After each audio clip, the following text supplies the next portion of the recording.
Hi friends, जदि आपण पाखरे कौन एक गाड़ी रही आपण से गाड़ी चालान रही ताहले आपण प्रदूषण सर्टिफिकेट बनई पारना तो आपण गाड़ी चालान थिले भी आपण करें प्रदूषण सर्टिफिकेट।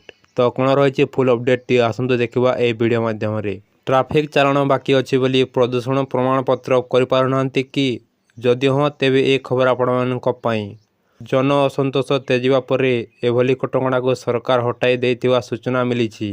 पुराना जरिमाना थिले भी एणिकी करी हेउची पीयूसी सर्टिफिकेट 90 दिन पूर्वर जरिमाना बा ई चालान पैठ होई नथिले प्रदूषण प्रमाणपत्र मिली पारिबनी बोली पूर्वर नियम लागू करा जायतिला। हेले एहा द्वारा नाही नथिबा असुविधा सम्मुखीन हेउथिले गाड़ी चालक। एणिकी प्रदूषण प्रमाणपत्र पाई पूर्व जरिमाना पैठ करबा आ बाध्यतामूलक नुहे। एहा परे बकेया चालान सत्वे पीयूसी सर्टिफिकेट हेउ पारुथिबा देखिबाकू मिलुची। तो जदि आपण गाड़ी में चालान रही ताहले आपण निजर पॉल्यूशन सर्टिफिकेट बनई पारे।